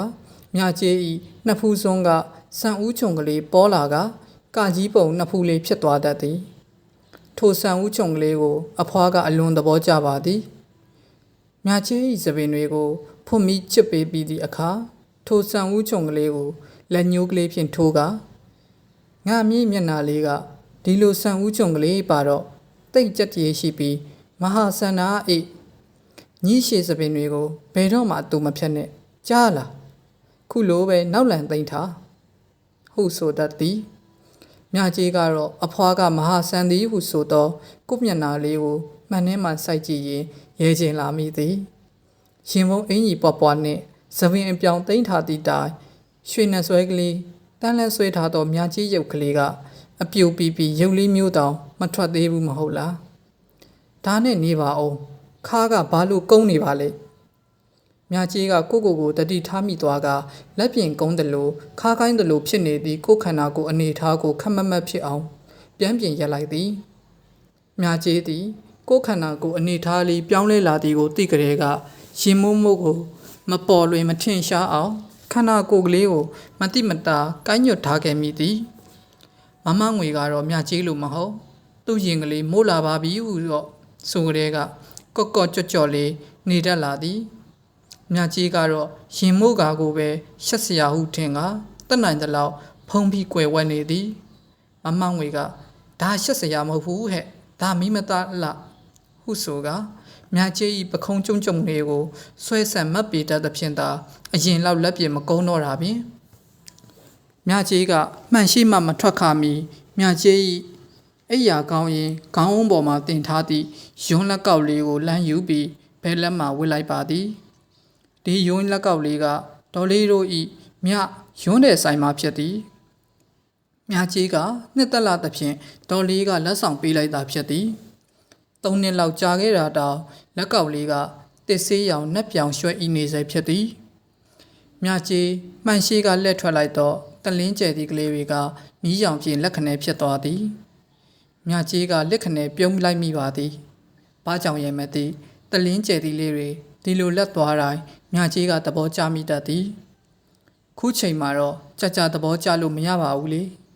ချမ်းနှုံးတော့လေအနှွေးတဲ့ထပ်ဝစ်လိုက်ရတော့မယ်မဟုတ်လားမြကြီးကအနှွေးတဲ့စိမ်းရောင်ကလေးထပ်ဝစ်ပြီးနောက်မိကွက်ကလေးကိုမှုတ်ခဲကမိဖို့ကြောင့်နဲ့ဖျားစင်ဘက်ကလာသည့်မိရောင်ကိုသာအပြုလျက်အမေနှင့်မမငွေရှိရာမိဖို့ကြောင့်ဘက်သို့လျှောက်လာခဲ့သည်ဧကန်းထဲမှာတော့မြကြီးအကိုစော်မင်းနှင့်ဦးလေးအောင်တို့အိပ်ပျော်နေကြတော့ပင်မြကြီးအကိုကမြကြီးထက်2နှစ်သာကြီးသက်ဖြင့်ရွယ်သူလိုဖြစ်နေကမြကြီးအပေါ်မှာလဲညီမလေးရဲ့လို့ငဲ့ညာမရှိလာသူပင်အမေမောင်လူပြိုကြီးလေးအောင်ကတော့စကားနဲ့လာကသူ့ရာအလုပ်ကိုသာကြိုးစားလုပ်နေတတ်သည်ကိုစော်ကမြကြီးအပေါ်တငယ်ချင်းပေါင်းပြီးအနံ့ယူတတ်သဖြင့်မြကြီးနှင့်တိတ်မတဲလာမမငွေကတော့နေရတကဆရာလောက်ခါတိုင်ပင်နှီးနှောခြင်းမရှိသူတီတူတက်လောက်တတ်သူမျိုးဖြစ်သည်ထို့ကြောင့်ပင်အငယ်ဆုံးသမီးကလေးမြကြီးရုံမှာတခါအဖော်မဲတလူလိုနှင့်ပြင်းကြီးပွဲကောင်းသည်ဟုခံစားရသည်မြကြီးတို့မိသားစုထဲမှာအဖေကတော့မြကြီး၏အကောင်းဆုံးအဖော်ဖြစ်သည်အဖေကရှေးအောင်သူတေသနာယုံဝန်ထမ်းဖြစ်၍ပကံမြို့ဟောင်းထဲကယုံကိုနေတိုင်းစပိန်ကလေးနင်း၍ယုံသွားတက်ရသည်အဖေယုံသွားတိုင်းမြကြီးကိုစပိန်ကလေးနှင့်တင်ကဖျားချိုဖျားကြားတဲလန်းကလေးတစ်လျှောက်စပိန်နင်းသွားရင်အနောက်ဖွာစောရွာကျောင်းကိုဝင်ပို့ပေးသွားတတ်သည်မမငွေကတော့ကျောင်းစာကိုတင်ယူခြင်းသိမရှိသဖြင့်4တန်းနှစ်ပင်ကျောင်းထွက်ပြီးအမေတို့ဦးလေးအောင်တို့နှင့်အတူရာအလုပ်အိမ်လုပ်ကိုကူညီနေခဲ့သည်အဖေနှင့်အတူစပိန်ကလေးစီရင်ကျောင်းသွားကျောင်းပြန်ရသည့်အချိန်တွေကတော့မြကြီးဘွား၏အပျော်ဆုံးချိန်တွေပဲဖြစ်သည်ဖះကိုဖះပြက်တွေကြားမှာစပိန်ကလေးနင်းသွားရင်အဖေကဖះတွေ၏တမိုင်းကျောင်းကိုတနေ့ချင်းနည်းနည်းစီပြောပြသွားသည်တနေ့ချင်းနည်းနည်းစီပြန်မေးသွားသည်တနေ့ချင်းနည်းနည်းစီလိုက်ပို့ပေးခဲ့သည်တခါတော့ပကံနှင့်ပတ်သက်သည့်ကြပြလေးတွေကိုရွတ်ဆိုသွားတတ်၏ပကံ၏ညနေခင်းညနေခင်းနေကြီးဖြော့အောက်တွင်အဖေကြပြရွတ်တံကလေးတွေနှင့်အတူဖះများကြားမှကျောင်းသွားကျောင်းပြန်ရသောအချိန်ကလေးတွေကိုမြကြီးအလွန်ပင်ဆွဲမရလေသည်အမေသမီးဘာကူလုပ်ပေးရမလဲမြကြီးကမိဖို့ကြောင့်ခပန်းအစင်လေးမှာဝင်းထိုင်ရင်အမေကိုလှမ်းမိလိုက်သည်အမေကမြကြီးကိုလက်မကြည့်အားသေးပဲထမင်းချိုင်းပြင်းနေရင်ကလှမ်းပြော၏ညီလာကူလုပ်ပေးတာသာစောင့်နေရရင်မိုးစင်လင်းတောင်အိမ်ကထွက်ရမှာမဟုတ်ဘူးငွေလုပ်ပေးသွားလို့အားလုံးပြီးနေပြီငွေသွားတော့အမေဆက်လုပ်ထားလိုက်မယ်သွားဖို့ပြင်တော့မ မမငွေကဆေးလက်စတန်အိုးတွေကိုအပိသက်ဆေးလိုက်ပြီးမိဖို့ကြောင့်ထဲမှာထွက်လာရင်မြကြီးကိုတစ်ချက်ကြည့်ကအဖွားကြီးကိုပေါက်ဆဟုစသွားသဖြင့်မြကြီးကနှက်ခမ်းတစ်ချက်ဆူပြလိုက်သည်ပြီးတော့အမေရှေကဟင်းအိုးတွေငုံကြည့်လိုက်ရင်အမေဘာဟင်းတွေချက်အစုံပဲအေးလက်ပံကောင်းနဲ့ပုံရည်ကြီးချက်တယ်မြေပဲဆန်နဲ့ချီမောင်မှုချက်တယ်မြေပဲဆန်ရဲ့မကြီးတီးမဲ့ရဲ့ငရုတ်သီးစိမ့်နဲ့ငပိရည်ကြိုးပြီးငချောက်ကြော်တယ်မြူရွက်တုတ်တယ်အမေဟင်းကဒါပဲလားဒါပဲပေါ့ဒီရပိုင်းတောင်ယူဘက်ကအသားတွေမလာဘူးတီရီပစ္စယဘက်က90လည်းမလာဘူးအမေလည်းညောင်ဥတီသွားမမွေနိုင်ဘူးညီအဖေကလည်းရုံတစ်ဖက်နဲ့ဝယ်အားတာမဟုတ်ဘူးချီးမများနဲ့ညီကြိုက်တဲ့မြူရွက်ကိုမြေပဲဆန်များများနဲ့တုတ်ထားတယ်အမေကပြောဆိုထမင်းချိုင်းတွေကိုဆင့်နေသည်မြကြီးတို့ရွာမှာကတာငါရှာလာသည်ညောင်ဦးကိုမှသွားမဝဲနိုင်လျင်တွင်ရင်တောင်ယူအနောက်ဖက်လက်ဝဲရွာညောင်တူရွာတွေကလာရောက်မှအမဲသာဝတ်တာစားရသည်များသောအားဖြင့်တော့မြေပဲဆန်နှင့်ငပိငချောက်အသီးရွက်ကိုသာအပြည့်၍စားရသည်အမေချက်သည့်ဟင်းတော်များများတွင်မြေပဲဆန်ကမင်းသားကြီးဖြစ်သည်မြကြီးကတော့ရာသီစာအရွက်တုပ်ကလေးတွေကိုအထူးကြိုက်နေတက်လာသည်ຫນွေဆိုကုတ်ကိုရွက်နုမကြီးရွက်နုနှင့်ခရဲရွက်နုလေးတွေကိုတုပ်၍စားရသည်မိုးဆိုလျင်ဟင်းနုနွယ်ရွက်တုပ်ဟင်းရွက်နှောင်းရွက်တုပ်တို့ဖြင့်ထမင်းမြင်လာသည်စောင်းဆိုလျင်တော့တောက်ခွာရွက်တုပ်နှင့်မြကြီးကြိုက်ဆုံးမြူရွက်တုပ်ကိုစားရသည်မြကြီးအတွက်တော့မြူရွက်ကအရွက်တကာတို့၏ဘရင်မှဖြစ်သည်အရွက်တုတ်တိုင်းမင်းသားကြီးကတော့မြေပဲဆန်ပဲဖြစ်သည်အရွက်တိုင်းကိုမြေပဲဆန်နိုင်ဖြင့်တုတ်ရသည်တခါများဆိုမြေပဲဆန်များလုံးသဖြင့်အရွက်ဤအရသာတောင်ပျောက်ချင်းဖြစ်တတ်သေးသည်နှွေအခါလိုက်ရသည့်မကြည့်ဘူးကိုလည်းမြေပဲနှင့်ပင်ထောင်းကစားရသည်တမာနုချိန်နှွေဥတို့ရောက်လျင်တော့အဖွားကတမရွက်နုကလေးတွေကိုအစီသေးသေးလေးတွေစီးပြီးစံစည်းရည်နဲ့ဇီးတီးထဲကအိုးထဲမှာစိန်ထားလိုက်သည်9ရက်တစ်ပတ်ကြာလျင်တော့အိုးထဲကဖော်ကသူလဲစားမြကြီးတို့တအိမ်သားကုန်းကိုလည်းကျွေးတတ်သည်တနစ်တခါဥဆေးရတယ်အေးဒီလိုတမနုချိန်မှာတမရွက်စားပြီးရင်ဥကိုဆေးချလိုက်တယ်လို့ပဲတန်ရှင်းသွားမှာအဖွားကြီးတိုက်တွန်းမှုကြောင့်ပင်မြကြီးတို့တအိမ်သားလုံးနှစ်စဉ်နှစ်တိုင်းတမနုချိန်မှာတမရွက်စား၍ဥဆေးကြရသည်တကြံအသက်နှစ်ရောက်ရင်တော့စီးပွားတက်ကန်းစားတာတက်အောင်ခရဲရွက်ကိုစားပေးရသည်မြကြီးကဟင်းချင်းများတတ်တော်လဲခုလိုစောင်းရသည်မှာမြူရွက်ကလေးတွေကိုရှင်နှွေးဖြောကမြေပဲဆန်နဲ့ကြက်တုံကြော်နိုင်ထည့်၍တုပ်သည်မြူရွက်တုပ်ပါလျင်ကျင်းနေပေပြီဒါနဲ့အမေဒီနှစ်မမပိုနဲ့မမညိုတို့တရေရောဖျားပွဲလာကြမယ်လေလားလာကြမှာတဲ့အေးပြာသူလာစမ်းတော့ကသဲပင်တော်ကအသားရည်နဲ့မှားလိုက်တာသူတို့ကအရင်နှစ်တွေကလိုပဲတပတ်လောက်စောကြိုရောက်ပြီးလက်စကန်ချနေကြမှာတပိတ်လုံးလူပြီးတာနဲ့ပြန်ကျင်တာတဲ့အနောက်ဘက်တောင်ရိုးရွာတွေကလှဲတန်းတွေနဲ့တခါတည်းပြန်ကျင်တာအမေတို့နဲ့တွေးကျင်သေးတာမို့လို့သာနောက်ချန်နေခဲ့မှာတဲ့မမပိုတို့နဲ့တွေ့ရမည်ဆို၍မြကြီးကပြောသွားသည်မမပိုနဲ့မမညိုကမြကြီးနဲ့ဆွေမျိုးနီးစပ်တော်သည့်အမများဖြစ်သည်သူတို့ကတွင်ရင်တောင်ယူအနောက်ဘက်သဲပင်တော်ရွာမှနေကြသည်သဲပင်တော်မှာမြကြီးအဖေဘက်ကအမျိုးတွေအများကြီးရှိသည်မမပိုတို့အမေဒေါ်လေးဝင်းနဲ့ဥပဝိုင်းတို့ကလည်းမြကြီးကိုချစ်ခင်ကြသည်အာနန္ဒာဖျားပွဲကျင်းပမိပြာသူလာပြည့်မတိုင်မီတပတ်အလိုပြာသူလာစန်းကလေးကမမပိုတို့တောင်ယူအနောက်ဘက်သဲပင်တော်ကန်ကြီးကုန်းလက်ဝဲရွာညောင်တူရွာကပေါင်းမူလဲရီစီတန်းကအာနန္ဒာဖျားတို့နှစ်စဉ်လာလေးရှိကြသည်ပြာသူလာပြည့်နှင့်အထိဖျား၏အနီးပတ်ဝန်းကျင်မှာပင်လက်စခန်းတွေချ၍ညအိမ်ညနေရက်ရှည်နေတတ်ကြသည်လိုအပ်သည့်တောင်ရအသုံးဆောင်ထံဖိုးသုံးလဲဝင်ရိုးတုံးကစလို့ဖြာလင်ပန်းအိုးခွက်ပကံတွေအစုံဖျားပွဲစည်းမှသာဝယ်ကြရသည်ပြာသူလာပြည့်မတိုင်မီအထိလိုအပ်တာတွေထုတ်ဝယ်လိုက်ကြလဲဝိုင်းတွေနားမှာပင်ချက်ပြုတ်စားတောက်လိုက်ကြနှင့်အေးအေးလူလူစခန်းချ၍နေသည်ပြာသူလာပြည့်မနက် တပိတ်လုံးလောင်းလူပြီးလျင်တော့လေရန်ဤတန်းစီကပြန်လည်ထွက်သွားတတ်ကြသည်မြတ်ကြီးတို့မင်းနဲ့သူရွာကတော့အာနန္ဒာဖျားနှင့်တိတ်မဝေးလားတနာရီလောက်ချေးချင်းလျှောက်လျင်ရောက်ပြီးလဲနဲ့ဆိုရင်တော့တနာရီတောင်မကြာလာပေမြတ်ကြီးတို့မင်းနဲ့သူအရှိဖွာစောအနောက်ဖွာစောနှင့်တထေးကန်ရွာတွေကတော့ပြာသူပွဲကိုနေချင်းပြန်သာတွားလိရှိကြသည်ခုလိုမနက်အာယုံတက်ခါစားမှာတောင်ရိုးအရှိဘက်တောင်ခွင်တောင်ဘတောင်ရှိ6ကန်ညောင်ပင်ကန်ရွာတွေကနေအာနန္ဒာဖျားဝဲကိုလာသည့်လေရန်ကြီးကမြတ်ကြီးတို့မင်းနဲ့သူရွာနာကဖြတ်သွားလေရှိသည်ထိုလေရန်ကြီးနှင့်မရှိမနှောင်းဆိုသလိုမြတ်ကြီးတို့ရွာကလဲတွေပါလိုက်ပါသွားကြသည့်အခါလေရန်ကြီးကဖုံတထောင်းထောင်းကြားမှပင်တစုတဝေးတဲ့ပျော်စရာကြီးဖြစ်ဖြစ်နေတတ်လေသည်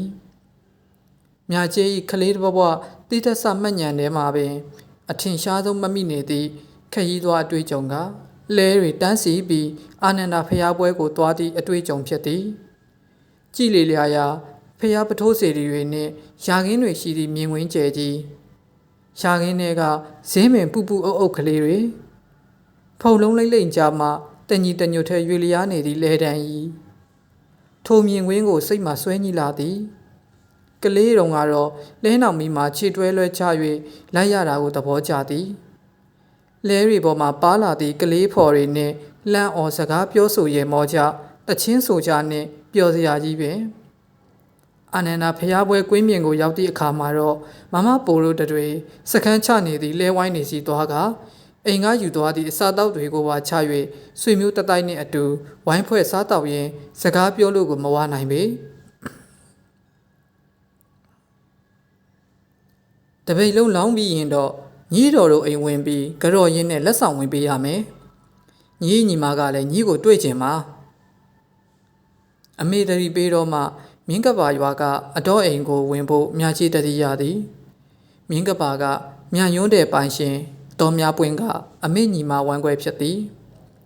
သူတို့မိသားစုကပြည့်စုံကြသည်ဦးအောင်ဖွာတော်များယုံတို့၏မြယွန်းတဲ့လုပ်ငန်းဆိုလူသည်များသည်သူတို့သမီးကလေးခင်လေးရင်ကမြကြီးထက်6နှစ်လောက်ငယ်သည်အမျိုးဆိုတော့လဲသူတို့မိသားစုနဲ့တွေ့လျင်တော့မြကြီးစိတ်မှာကျဉ်ကျပ်တယ်လို့ခံစားရသည်မမပိုရိုနှင့်ဆက်ဆံရတယ်လို့စိတ်လွတ်လပ်မှုမရှိတစိမ့်နဲ့ဆန်သည်ဟုလည်းခံစားမိလေသည်ကဲစားဖို့တောက်ဖို့တော့ပြင်ပြီးပြီအမေလည်းသွားဖို့ပြင်လိုက်အောင်မေညီဦးလေးနဲ့ကိုစော်ကမြေဘဲကင်းနဲ့ဆင်းရမှာမို့မလိုက်ဘူးညီအဖွားကလည်းခါနာနေတာလဲဆောင်မခံနိုင်ဘူး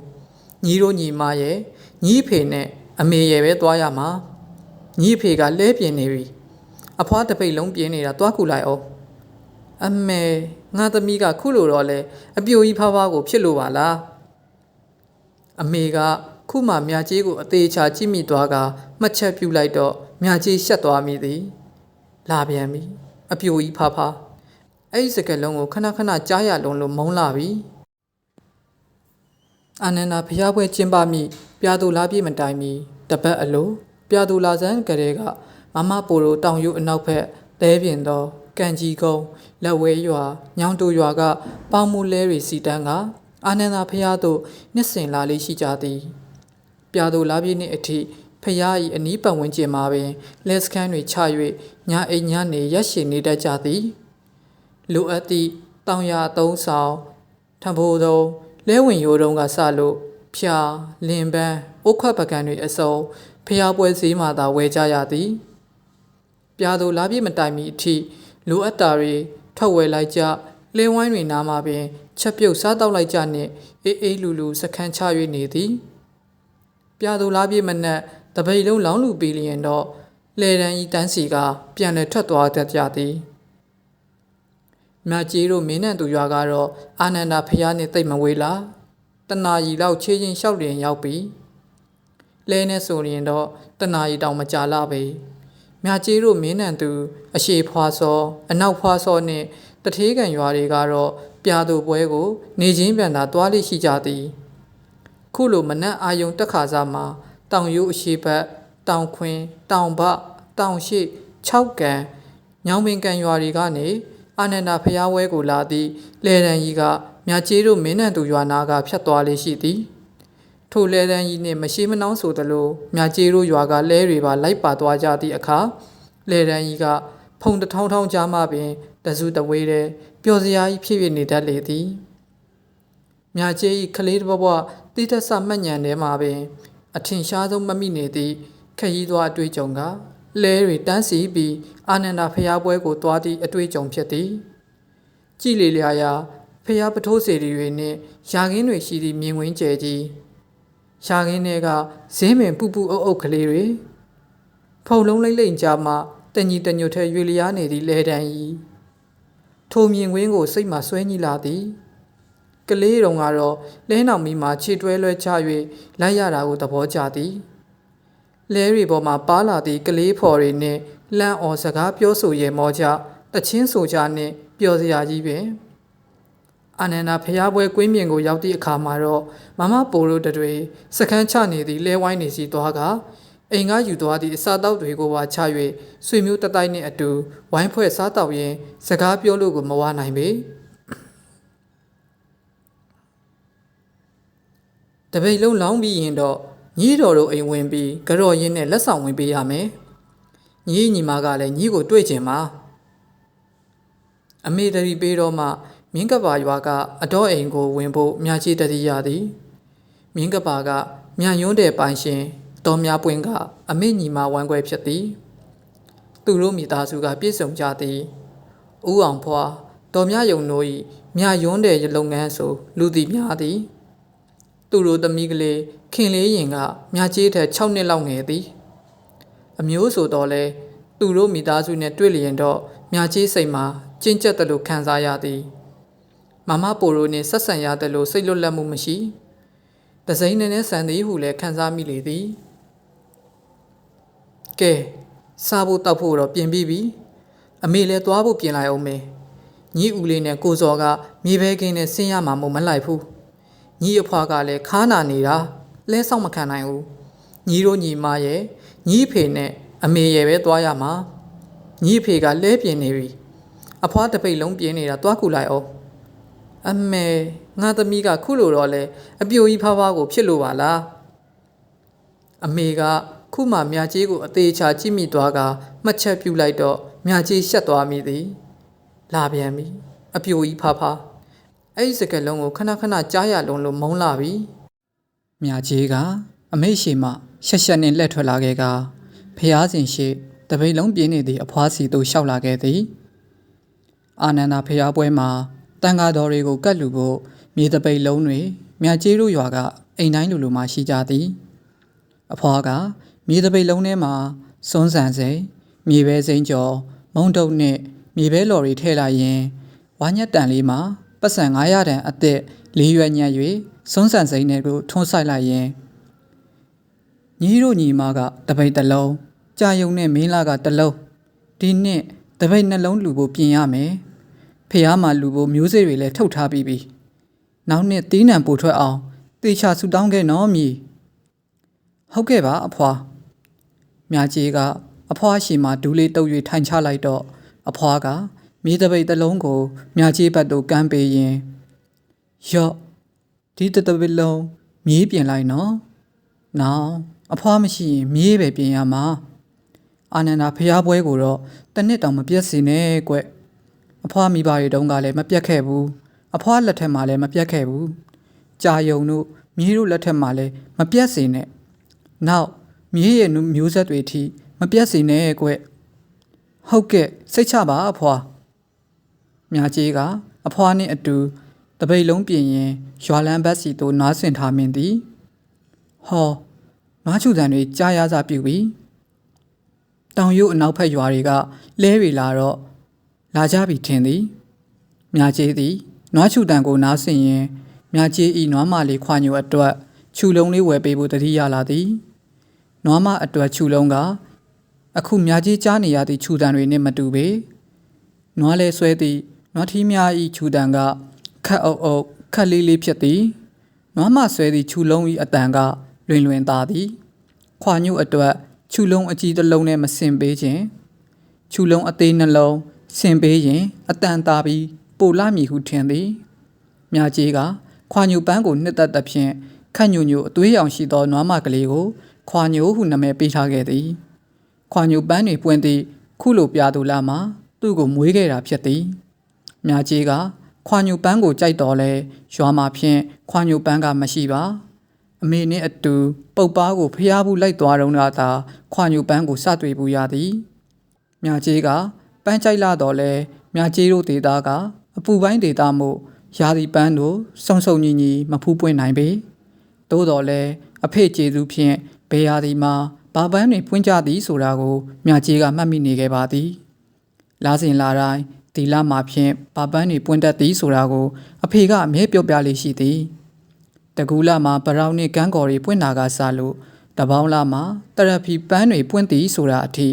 လာတိုင်းပွင့်သည့်ပန်းတွေကိုတလာချင်းပြောပြသွားတတ်သောအဖေသည်မြာကြီးမမြင်ဘူးသည့်ပန်းကလေးတွေကိုလည်းရှာဖွေဖွေယူလာပြတတ်သေးသည်ပန်းရှာမရလျင်လည်းပကြီးကလေးတွေဓာတ်ပုံကလေးတွေရှာဖွေပြတတ်လေသည်ကဲသွားကြရအောင်ဟေ့ညီတို့အဖေလဲအစင်သင်ဖြစ်နေပြီအမေအတန်ကြောင့်မြာကြီးကပတ်စံညက်တန်ကလေးကိုစွန်းဆန်နဲ့တို့အပိသက်ထိုးဆိုင်လိုက်ပြီးတပိတ်လုံးကိုပွေယူကထိုင်ရမှထလိုက်သည်တပိတ်တစ်လုံးကိုလာပွေယူလိုက်သည်မမငွေကိုမြင်တော့မြာကြီးကရဲချင်းမိသွားသည်မမငွေကအစွမ်းကုန်အလှပြင်ထားသည်ကိုအဝါရောင်တောက်ခတ်တို့ရင်ပုံးအင်ကြီးကကိုမှကြက်ပြီးလက်ဖျားမှာတော့ခေါင်းလောင်းပွားဖြစ်နေသည်လုံကြီးကလည်းရွှေကြီးလက်ပါသည့်ချိတ်လုံကြီးမျိုးဖြစ်သည်တနကားဖုံအောက်မှာမိတ်ကပ်ထူထူခံလိမ့်ထားမှန်လဲတိတာနေသည်နှက်ခမ်းကလည်းရဲလာပါကောအေးလေသူကတော့အပြိုဖြစ်တာကြားမှာကိုပြီးတော့မမငွေမှာရီးစားရှိသည်ဟုမြာကြီးထင်သည်အရှိဖွားစောရွာသားတယောက်နှင့်ကြိုက်နေသည်ဟုဟိုဘက်အိမ်ကထွေကမြာကြီးကိုတီးတိုးလာပြောထားသည်မြာကြီးကမမငွေကိုပြန်မေးမိတော့မမငွေကကလေးလိုနေစမ်းပါ၏လူကြီးတွေကိုပြန်မပြောနဲ့ကြားလာဟုမှားထားသည်ရီးစားရနေပြီဟုတည်င်းရကြတဲ့ကမမငွေကမြာကြီးကိုတိတ်ဂယုမဆိုင်တော့တဖြင့်မြာကြီးမှာအဖော်မဲတလူလိုဖြစ်လာရသည်ဘာပြုံးစီကြည့်နေရလဲဟောမမငွေကမြာကြီးအကြည့်ကိုတတိထားမိကမလုံမလဲမျက်စောင်းထိုးရင်ပြောလိုက်၏မြာကြီးကပို၍ပြုံးမိကအပြိုကြီးလိုလှနေလို့ကြည့်နေရပါမမငွေရဲ့အပြိုပဲအပြိုနဲ့တူတာဘာဖြစ်တော့ညီးတာအဖွားကြီးနဲ့မတူစေနဲ့ဟောမျက်စိတွေကျိန်းလိုက်တာနော်ဘာဖြစ်လို့လဲမမငွေစီကအယောင်တွေတောက်ပလွန်လို့ပါတောက်တော့ဘာဖြစ်တော့ဟောမမငွေကတဟုံးနဲ့သူ့ဖာသာမလုံမလဲဖြစ်ရင်ရှေ့ကသွားနေသည်ကြာယုံရီတနခါတော့ဝယ်ဖို့မမေးနဲ့ဟေ့တေချာလဲကြည့်ဝယ်အောင်တစ်ပလွေသားနဲ့ညားနေအောင်မယ်အမေကိုလမ်းမာလိုက်သည့်အဖွားတန်ကိုကြားတော့မြကြီးကပို၍ရဲကျင်လာသည်အာနန္ဒာဖျားဝဲသွားသည့်တနှစ်သောအခါမှာအမေကဖျားစည်းကနေတနခါတော့အတုကိုဝဲလာခဲ့မိသည်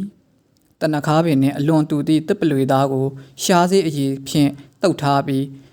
ဒါအမြင်ဒီမှာပေါက်တဲ့တနခါပင်လေအပွေးကိုအပ်နေတာပဲဟုပြောကရောင်းသည်ကိုအမေကယုံစားဝယ်မိသွားသည်ထိုနေ့ကစားလို့အမေကိုတနခါတော့မှာတိုင်းအဖွားက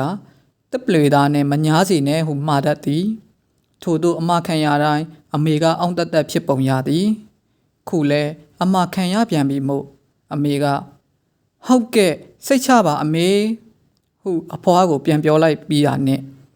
ငါနဲ့တခါလေးမှားမိပါတယ်တက်လုံးတစ်ပလွေသားနဲ့ပေးစားခန်းနေရတာတော့ပါပဲအေးဟုတီးတို့ရေရရင်အိမ်ပေါ်မှဆင်းသွားသည်မြာကြီးကတော့ပြုံးချင်ချင်မျက်နှာကလေးဖြင့်အမေနောက်မှလိုက်လာခဲ့သည်ပတ်ဝန်းကျင်သည်မောင်ပြ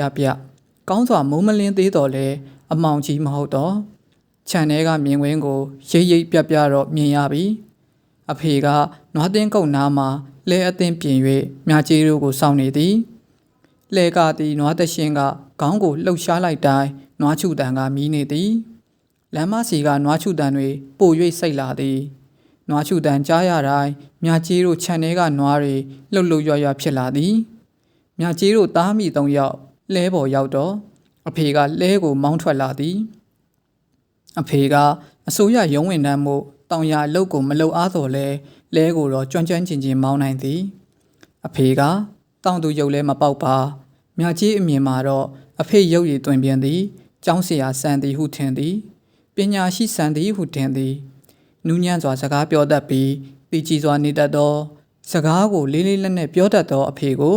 မြကြီးကအလွန်ပဲအထင်ကြီးရပါသည်အမေကတော့ညီတို့အဖေကလူနုတော့လူနုဟုထင်ငော့တယ်လို့ပြောလေးရှိလေသည်အမေကမမငွေလိုပင်အလုတ်တတ်လှုပ်တတ်သူပေါ့ပေါ့ပါပါစကားများများပြောတတ်သူပင်အဖေခဏလေးရပ်ပြီနော်ခြံဝါကိုလှဲရောက်မှမြကြီးကခွာညုတ်ကိုနှုတ်ဆက်ဖို့တတိယကအဖေကိုလှမ်းပြောလိုက်လေသည်အဖေကလဲကိုရက်လာရင်ဘာဖြစ်လို့လဲသမီးမြကြီးဘာကြံခဲ့လို့လဲဟုမေးသည်အမေနဲ့မမငွေကတော့ထုံးစံအတိုင်းမြကြီးတို့ကတော့လှုပ်ပြီးဟေးကောင်းပါလေဘာနမောနမဲဖြစ်ပြန်ပြီလဲဟုမန်မဲလိုက်သည်မြကြီးကလဲပေါ်ကနေဆွေခနဲ့ခုံချကခွာညိုရှိသည့်နွားသွင်းကုတ်ထဲသို့အပြေးလေးဝင်လာလျက်ခွာညိုလက်ပင်ကိုဖက်လာရင်ခွာညိုငါနင့်ဖို့ချူလုံးလှလှလေးဝဲလာခဲ့မယ်နော်ငါဂရီပေးတယ်နော်တတ်တာနော်မြကြီးကခွာညိုကိုအမြန်နှုတ်ဆက်ပြီးလဲစီသို့ပြန်ပြေးလာခဲ့သည်မြကြီးလဲပေါ်ရောက်တော့အမေကမြကြီးကိုလှမ်းမိသည်ညီနွားသွင်းကုတ်ထဲဘာသွားလောက်တာတော့ခွာညိုကိုသွားနှုတ်ဆက်တာအမေသူ့ကိုချူလုံးလေးဝဲလာခဲ့မယ်လို့သွားပြောတာသူကမိုးညိုတို့လိုလူတော်နဲ့တိုးရတာမှမဟုတ်တာအေးချူလုံးမလိုပါဘူးသူလည်းဝိရှင်ရှာမှာပေါ့အမေရဲ့ညီကိုသူကပြောလို့လားဟင်းမမငွေကမြကြီးကိုနောက်ပြောင်လိုက်တဲ့ဖြင့်မြကြီးမျက်နှာကလေးစူပုတ်သွားရကသူ့ကိုကလေးကြီးမွေးခိုင်းနေရတာမတနာဘူးလားသူကမွေးလိုက်သူများကခိုင်းလိုက်နေဒါကတော့ထုံးစံပဲကိုအေးမမငွေကဒီလိုပြောတော့ခွာညို့ကိုမြကြီးပိုတနာသွားမိသည်မြကြီးတို့ရွာမှာတောင်သူမှန်ရင်နွားမတကောင်တော့မွေးထားရမည်ဖြစ်သည်ထိုနွားမသည်လေယာအလုတ်လှုပ်เสียမလို့နွားလဲဆွဲဖို့ထဘိုးတင်เสียမလို့အချိန်တန်သားမွေးပေးုံသာထိုသားကလေးတွေထဲမှာနထီးကလေးတွေကိုတော့ခိုင်းနွားအဖြစ်အသုံးပြုကြသည်တချို့လဲရောင်းစားကြသည်မြကြီးဝမ်းနေဆုံးရကတော့ပဲစာမွေးကစားနွားပေါက်ဆကလေးတွေဤနိုးဘဝတော်ဘဝဖြစ်သည်အမေကြီးထံမှနွားနိုးကိုလိုချင်သောအခါပဲစာကိုနိုးရင်ပြမှနွားမကနိုးချလိုက်သည်ပဲစာကနိုးဆိုလို့မဝမီပဲစာကိုဘေးသို့ဆွဲဖယ်ကနွားမနိုးကိုဆက်ညစ်ရသည်ထို့ကြောင့်မြကြီးကဘယ်တော့မှနွားနိုးမတောက်ပါပဲစာကိုလည်းတနာတယ်လို့နွားမကိုလည်းတနာမိရကြောင်းဖြစ်သည်သမီးမြကြီးမပူနဲ့သမီးလိုချင်တဲ့ခြူလုံးဝယ်ဖို့အဖေပတ်စံပေးမယ်ဟုတ်ပြီလားအဖေလမ်းပြောတော့မြကြီးပျော်သွားသည်မြကြီးတို့လည်းသည်ရွာလန်းထဲမှထွက်လာကရွာထိပ်လမ်းတော့ကံပေးရှိလမ်းမပေါ်သို့တက်လာသည်ဝေလီဝေလင်းတွင်အမြင့်ပိုင်းစီက4000ကန်အုတ်တိုင်းကိုရိပ်ရိပ်ပြပြမြင်ရသည်4000ကန်၏အနောက်ဘက်မှာတော့ထုံဖွေဖွေလေးမျက်နှာဖျားကိုပြပြမြင်ရသည်လေးမျက်နှာဈေးကြီးအနီးတစ်ဝိုက်ရှိလေးမျက်နှာအုတ်ကြောင်းတိုင်းနှင့်ဖျားစုကလေးများကတော့နေပါသေးသည့်အလင်းရောင်အောက်တွင်မထင်ရှားပေမဲမဲအဆုစုလေးများအဖြစ်သာရိတ်ခနဲကြံခဲ့သည်မြကြီးတို့လဲသည်ထိုလေးမျက်နှာဖျားအနီး၌ပင်အခြားရွာမှလာသည့်လဲတန်းနှင့်ပူးပေါင်းမိသွားသည်လဲတန်းရှည်ဤသည်လေးမျက်နှာကြောင်းတိုင်း၏တောင်ပတ်ဘေးမှဖြတ်လျက်ထနောင်းပင်များကန္နာရပင်များတမာပင်များကြားရှိလဲလန်းအတိုင်းနွားချူတန်မြိုင်ဆိုင်နှင့်အတူရွာပြင်သို့ထွက်လာသည်ရွာပြင်သို့ရောက်လျင်မြင်ကွင်းသည်ရှင်းလင်းပြန်ပြူ၍သွားလေသည်စောင်းလေကပို၍အေးလာသည်ဟုထင်မိသည်ရာခင်းများကြားရှိလဲလန်းအတိုင်းစီတန်းမောင်းနှင်လာသည့်လဲတန်းအရှိကြီးကိုပြပြမြင်နိုင်ပြီးထိုအချိန်တွင်အဝေးကောင်းကင်၌ရောင်နီပြိုးစားပြုလေပြီတို့တိုင်နေမင်းကဖြင့်ပြူမထွက်မလာသည်အနောက်ဘက်ကောင်းကင်တွင်လာသည်ပြပြထင်စေတဖြည်းဖြည်းနှင့်ပင်အရှိဘက်ကောင်းကင်စီမှလင်းရောက်နေသည်ရှန်တက်လာကနေလုံးနေသည်တရွေ့ထွက်ပြူ၍လာလေသည်အနောက်ဘက်ကောင်းကင်စီမှတော့လာကရှိနေစေမြကြီးတို့လဲတန်းသည်ထိုနောက်ဘက်ကောင်းကင်စီသို့ဦးတီကရွေလျားနေခဲ့သည်နေမင်းထွက်ပြူလာသည့်တိုင်နားမဝင်သေးသောထိုကာလာကလေးကိုမြကြီးအလွန်နှစ်သက်မိလေသည်နှစ်စဉ်နှစ်တိုင်း ထိုမြင်ကွင်းကိုမြင်နေကြဖြစ်တော်လဲဘယ်သောခါမှယူမသွားချေနေဝန်ထွက်လာသည့်တိုင်မကွယ်ပြောက်သေးသောထိုလက်ကျန်လာရောင်ကလေးကိုမြကြီးအမြင်ငေးပေါ်ရလေသည်ဆွဲလန်းမိသည်လက်ကျန်လာရောင်ကလေးနှင့်ထွက်ပြူနေရောင်တို့ကြားလဲလန်းကလေးပေါ်မှဖြတ်တန်းသွားရတိုင်းအများတကာကထွက်လာမည်နေမင်း၏အလင်းရောင်ကိုသာမြော်ကိုအာယုံစိုက်တက်ကြတော်လဲမြကြီးကတော့ဝင်သွားရတော့မည်လက်ကျန်လာရောင်ကလေးကိုသာနှက်မျောတတ်စောင့်ကြည့်နှုတ်ဆက်မိသည်လူတို့သည်ညမှောင်မှာတော့လာကိုဘလောက်လိုအပ်တန်တာတန်ဖိုးထားခဲ့ပါစေနေထွက်လာလျင်တော့လာကိုမေးရော့သွားတတ်ကြတာပဲမဟုတ်လားလက်ကျန်လာရောင်ကလေးသည်နနက်ဦးကာလမှာတော့အပူပဲဖြစ်ခဲ့ရသည်တဖြည်းဖြည်းနှင့်ပင်နေမင်းသည်လောကတခွင်ကိုရောင်နီပြုတ်စေကနှင်းမုံတို့ကိုထိုးခွဲထင်ရှားအားကောင်းလာခဲ့သည်နေမင်း၏အလင်းရောင်တို့လွှမ်းမိုးသည်ထက်လွှမ်းမိုးလာချိန်မှာတော့လက်ကျန်လာရောင်ကလေးလည်းတဖြည်းဖြည်းပျောက်ကွယ်ရေးသွားလေသည်ထိုအခါမှာတော့ဘာကြောင့်ရမသိမြကြီးဝမ်းနေမိလေသည်ပတ်ဝန်းကျင်သည်နေရောင်နှင့်အတူလင်းလာသည်နှွေးလာသည်နေရောင်အောက်တွင်ရှေ့မှသွားနှစ်သောလဲတန်းနောက်မှဖုံလုံးအလိမ့်လိမ့်လေးတွေထင်ရှားလာသည်ရာခင်းထဲကဈေးပင်ပူကလေးတွေကိုထင်ထင်ရှားရှားမြင်ရသည်ငယ်တုန်းကတော့အဖေကိုစိုးအတင်လဲရခိုင်းကဈေးပင်ကလေးတွေစီဈေးသီးကောက်ဖို့အပြေးသွားခဲ့ဘူးသည်စားမရအောင်ဖန်သည့်ဈေးကင်းကလေးတွေကိုမြင်တော့မှအမောမပြေပဲပြန်လှည့်ပြေးလာရသည်ဒီရာသည်ဈေးသီးဖြိုင်သည်ရာသည်မဟုတ်မှန်းကြီးတော့မှတိလာခဲ့ရသည်ဟေးမြကြီးတို့လဲနောက်မှကတ်လိုက်လာသောလဲစီမှခေါ်တန်းကြောင့်မြကြီးကနောက်သို့လှည့်ကြည့်မိသည်မြကြီးတငယ်ချင်းငိမ့်နှင့်ထွေးကမြကြီးကိုလက်ပြနှုတ်ဆက်နေသဖြင့်မြကြီးပျော်မိသွားသည်ကြည်စံနင်တို့လည်းပါလာတာခုမှသိတယ်သူတို့ကိုပြန်ပြီးလက်ပြနှုတ်ဆက်ဆဲမှာလဲပေါ်ကဖိုးသူကိုမြင်သွားကစိတ်ညစ်သွားမိသည်ငိမ့်နှင့်ထွေးကိုခင်တလောက်သူတို့မောင်ဖိုးသူကိုတော့ကြည့်မရလာပါနမဲကိုကထူးထက်ထွန်းနဲ့သူ့နမဲကအမြင်ကက်စရာကောင်းသည်ဟုထင်သည်လူကားဖြင့်ဘာတစ်ခုမှထူးထက်ထွန်းမနေပါတွေးလိုက်တိုင်းပြောင်ဆက်ဆက်ရုံနဲ့မြကြီးကိုစနောက်ခြင်းသဖြင့်မြကြီးကကြည့်မရပါကြည်စံခုလဲမြကြီးကိုမျက်စိမိတ်ပြနေပြန်ပြီမြကြီးကစိတ်တူသွားကခြာကနေပြန်လှည့်လာရင်အဖေကိုလှမ်းပြောလိုက်သည်အဖေ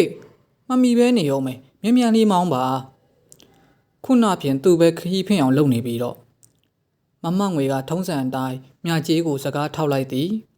အဖေကမြန်မြန်မောင်းပေသဖြင့်မြကြီးကိုလဲကခတ်ဝေးဝေးမှပြတ်ကြံခဲ့သည်မြကြီးတို့လဲတန်းသည်စင်ပြူရှင်ကျောင်းတိုင်ဝင်းကြီးအနီးမှဖြတ်လာသည်အဖေနှင့်အတူမကြာခဏရောက်ဘူးသည်စင်ပြူရှင်ကျောင်းတိုင်ဝင်းသည်နနက်ဦးနေရောင်အောက်တမာပင်တန်းများအဆုံးတွင်စိတ်ငြိမ်စွာရှိနေသည်စင်ပြူရှင်ကျောင်းတိုင်မှလွန်သောစူနာမဏီဖျားတိုင်းအနီးမှဖြတ်လာသည်တမယန်ကြီးဖျားအနီးမှဖြတ်လာချိန်မှာတော့မကြာခင်အာနန္ဒာဖျားသို့ရောက်တော့မည်ဟုသိလိုက်သည်မကြာခင်မှာပဲဝင့်ထဲလာသောအာနန္ဒာဖျားကြီးနှင့်အတူစီကားတိုင်မြိုက်လာသောဖျားစီပွဲကြီးကိုဘွားကနေမြင်လိုက်ရလေသည်သိနှံထွက်တိုးအောင်မဆကူညီတော်မူပါဖျားအမေကထုတ်ယူလာသည့်မျိုးစေ့အထုပ်လေးကိုဖျားရှိတွင်ကတ်လူကတီးတိုးဆူတောင်းလိုက်အမေနာတွင်ကျုံကျုံလေးထိုင်ကလက်အုပ်ချီထားသောမြကြီးကလည်းအမေလိုပင်ဆူတောင်းလိုက်သည်ဖျားဝေပြူကြတော့ပြီးနောက်ထိုမျိုးစေ့ထုပ်ကလေးကိုဆွန့်ယူလာကဖျားပရဝံအပြင်ဘက်သို့ထွက်လာပြီးကြီးငှက်ခိုးကလေးတွေကိုကျဲပက်၍ကျွေးလိုက်လေသည်ဒါကတပိတ်လုံးမလောင်းလူမီဖျားမှအရင်ပြုရသောကုသိုလ်ဖြစ်သည်မြကြီးသည်ငှက်စာကလေးတွေကျဲပက်ကျွေးရင်နှုတ်မှလည်းငှက်လေးတွေရေနင်တို့ကိုငါအစာကျွေးတဲ့အတွက်ငါတို့သီးနှံတွေလည်းအထွက်တိုးပါစေဟုတ်တီးတိုးရေယုံလင်းပြီးသည်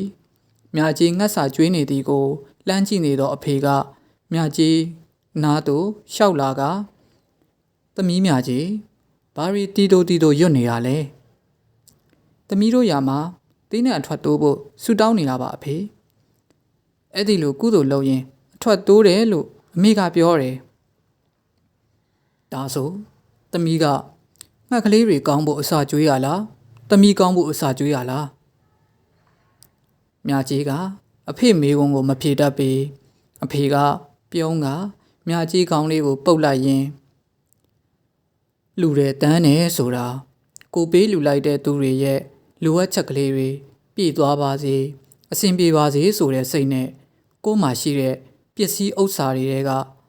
မျှဝေပေးရတာမျိုးပဲသမီးရဲ့ငါတီးနှံတွေအထွက်တိုးဖို့လူလိုက်မယ်ဆိုတာမျိုးမတွေးရဘူးကို့လိုအချက်ကိုရှေ့တန်းတင်တဲ့စိတ်ထားမျိုးနဲ့မလူရဘူးနောက်ပြီးတော့မြတ်စွာဘုရားစီကနေဘာမစားပါညာမစားပါဆိုတာမျိုးပူဇော်တယ်လို့ဆုမတောင်းရဘူး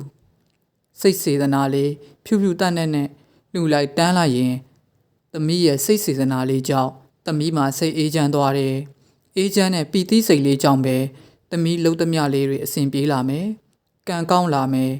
စေတနာသည်ကံမီပါ၏တဲ့သမီးရဲ့ကိုထားလိုက်တဲ့စိတ်စေတနာပေါ်မူတည်ပြီးကံကောင်းကံဆိုးဆိုတာလည်းဖြစ်လာတတ်တယ်သမီးရဲ့ကုသိုလ်လေးတွေကိုသမီးယုံကြည်တဲ့စိတ်ကလည်းသမီးစိတ်ကိုလုံခြုံစေနိုင်တယ်လေအဖေစကားကမြကြီးကြားဘူးနေကြစကားမျိုးမဟုတ်ပေမြကြီးကြားဘူးနေကြကစကားကတော့ညောင်စည်းလောက်လူပြီးညောင်ပင်ကြီးလောက်ရပါစေဟူသောစကားမျိုးဖြစ်သည်ပြီးတော့အမေကဆူတောင်းတန်လာသဖြင့်မြကြီးကလည်းအမေကိုအတူခိုးကဆူတောင်းတတ်လာသည်မြကြီးတို့ပကံမှာတော့အမေဆူမတောင်းဘူးသည့်ဖရာမရှိဘူးထင်သည်အမေကဖရာရဲ့လို့မပြီးပြင်းတော့သည့်အုပ်ပုံအပြုတ်ပြက်လေးတွေ့ရင်တောင်ထိုင်ကြတော့ပြီးဆူတောင်းတတ်သည်ဖရာသည်မဟုတ်ရွာမှာကိုးကွယ်ကြသည့်နတ်တွေထံမှပလဲအမေကတိုးတိုးတစ်မျိုးကြဲကြဲတဖုံဆူတောင်းလေးရှိသည်သမီးမြကြီးအဖေပြောတာနားလေရဲ့လားအရင်နှစ်တွေတုန်းကတော့သမီးကငယ်သေးလို့သမီးနားရှုပ်သွားမှစိုးလို့အဖေမပြောဖြစ်တာခုတော့သမီးလည်းအရွယ်အထိုက်လျောက်ရောက်ပြီဆိုတော့ပြောဖြစ်တာသမီးဟိုအဖွားကတော့တင်းနှံအထွက်တိုးအောင်ဆူတောင်းခဲ့လို့ပြောတာပဲအဖေအမေကလည်းဆူတောင်းနေတာပဲဆူတောင်းတာမကောင်းဘူးလားယင်ဆူတောင်းတာမကောင်းဘူးလို့တော့အဖေမပြောပါဘူးသမီးရဲ့ဆူတောင်းနေဆိုတာကတော့ရိုးရာပေါ့ယုံကြည်မှုပေါ့ကိုပြူတဲ့တစ္ဆာမှန်ရင်ထိရောက်အကျိုးရှိတာတွေလည်းရှိမှာပေါ့ကောင်းမှုကုသိုလ်အကျိုးပေးလာရင်ကောင်းတာတွေလည်းဖြစ်လာနိုင်တာပေါ့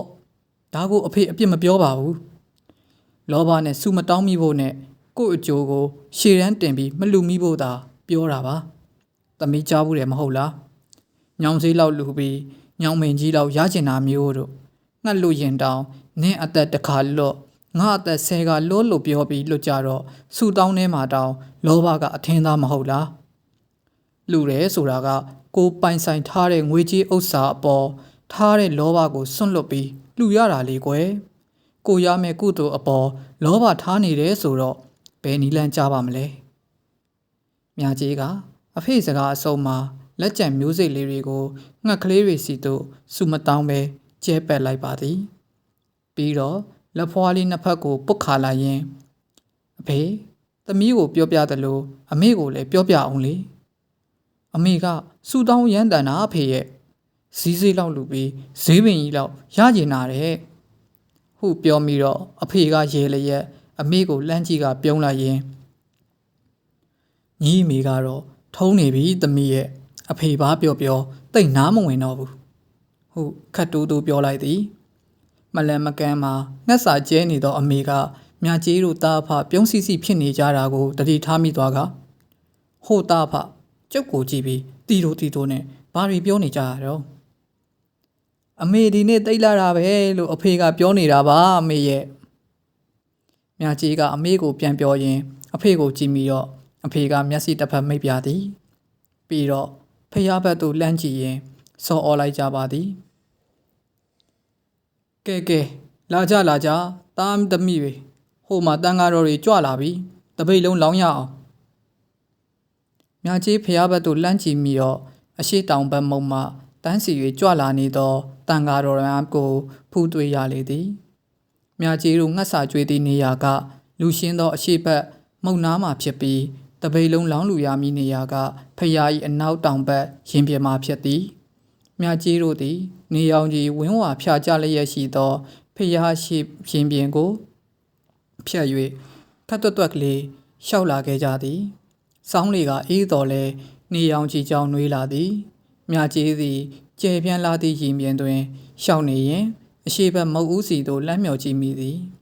နှစ်စဉ်ရောက်နေကြသည့်ဖျားမှာအရှိဘက်မုတ်ဦးကိုမြကျေးအနှစ်သက်ဆုံးဖြစ်သည်အရှိဘက်မှာအခြားမုတ်တွေလိုစောင်းနှမ်းမရှိသဖြင့်ရှင်းလင်းနေသည်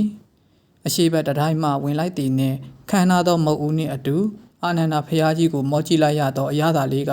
ဘလို့ဆိုတာတိတိကျကျမပြောတတ်တော့လဲဝင်ကြွားမိသလိုဖြစ်မိသည်ဟုတော့ထင်ပါသည်တန်ဃာတော်များသည်ဖျား၏အရှိတောင်ဘက်မုတ်ဦးစီမှစီတန်း၍ကြွလာနေသည်တန်ဃာတော်1000နီးပါးခန့်ကြွလာလေးရှိသည်ဟုအဖေပြောပြသဖြင့်မြကြီးကထိထားသည်တန်ဃာတော်တွေကြားမှာကိုရင်ငယ်ကလေးတွေကိုတွေ့လျင်တော့မြကြီးကသဘောကျစွာငေးမိရသည်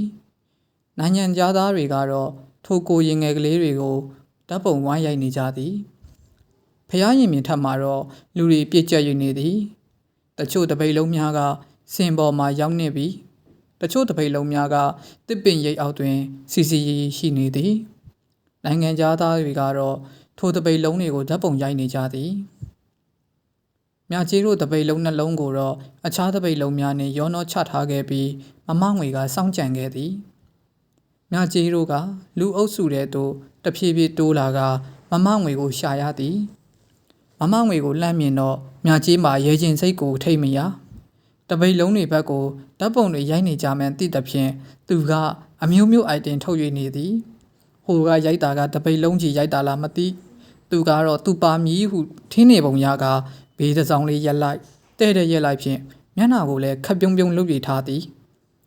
မြကြီးကမမငွေအနောက်ဖက်သို့အသာလျှောက်သွားကခါးကိုတို့လာရင်မမငွေဘာလို့ဟဲ့လန့်လိုက်တာအေးမမငွေတပုံရိုက်ခန့်နေရလားအိုးမဟုတ်ပါဘူးတပိတ်လုံးစောင့်နေတာမမြင်ဘူးလားမမငွေကရှက်ကိုရှက်ခမ်းဖြင့်မြကြီးကိုမျက်စောင်းထိုးသည်တကယ်လေကြာလိုက်တာငါမှရက်ဆောင်နေရတာညောင်းလာပြီမမငွေပဲစောင့်ကျင်လာကြည့်ရဲ့ဆိုစောင့်တော့လေဓာတ်ပုံနဲ့ပါတာပေါ့မဟုတ်ဘူးလားအဖွားကြီးမနော်ငါလာတာကိုမနာလို့ဖြစ်မနေနဲ့မဖြစ်ရဲပါဘူးအပြိုကြီးရဲ့ဘာအပြိုကြီးလဲငါခောက်လိုက်ရဟဲ့ဟိုညီမနှစ်ယောက်စကားများမနေနဲ့လာကြအမေကပြောဆိုတပိတ်တစ်လုံးကိုပွေ့ယူလိုက်သည်မြချမ်းနှင့်မမငွေကလည်းတပိတ်လုံးကိုစီပွေ့ရင်တန်ဃာတော်တွေစီတန်းကြွလာသည့်ဘက်သို့ရှောက်လာခဲ့ကြသည်ရင်ပြင်တော်အလဲရောက်တော့မင်းနန်သူနှင့်အရှိဖွားစောအနောက်ဖွားစောတွေဘက်ကအသည့်တွေနှင့်ဆုံသည်လဲဝိုင်းချနေကြသည့်မမပိုတို့ကိုလှမ်းတွေ့တော့မြကြီးကပျော်သွားကလက်လန်းပြလိုက်သည်မမပိုနှင့်မမညိုကလူတွေကြားတဲ့တိုးဝေးလျက်မြကြီးရုပ်စီသို့ရောက်လာသည်မြကြီးရဲ့ရှာလိုက်ရတာအေးကြည်စမ်းညီကအပြိုကြီးဖားဆောင်ဖြစ်ပါပကောငွေလဲတိတ်လာတာပဲတော်လေးယုံတို့ဦးလေးတို့ရောနေကောင်းကြတယ်နော်ကောင်းပါမဝင်းတို့ကိုဘဝိုင်းတို့ရောအဖေနဲ့အမေကစောလေးကပဲလောင်းပြီးသွားလို့လဲဝိုင်းစီပြန်သွားနှင်ပြီညီတို့လဲဝိုင်းကဘယ်မှာချတော့အရှိတောင်ဘက်မကြီးပင်ကြီးနားမှာပဲတော်လေးယုံမနစ်ကနေရပဲလေအေးပြီးရင်လာခဲ့မယ်ညီတို့အကြိုက်မြေပဲတန်ချင်မောင်ရွက်ချက်ရဲ့ညီအဖေကြိုက်လက်ပံကောင်းပုံးရည်ဟင်းရဲ့ထဲ့လာခဲ့တယ်အတူစားမယ်ဟုတ်ကဲ့တော်လေးယုံမြကြီးတို့နဲ့မမညိုတို့အတူစုဝေးမိလျက်တပိတ်လုံးလောင်းလူနေသည့်စင်ဘတ်သို့ရှောက်လာခဲ့ကြသည်တပိတ်လုံးလောင်းလူစဉ်မမငွေကကင်မရာတွေဘက်ကိုတစ်ချက်လဲကပြုံးလိုက်ပါသေးသည်ထို့နောက်မှာတော့လူဒန်းချင်းပြီးစီကမမညိုတို့လဲဝိုင်းများရှိရာမကြီးပင်အောက်သို့ထွက်လာခဲ့ကြလေသည်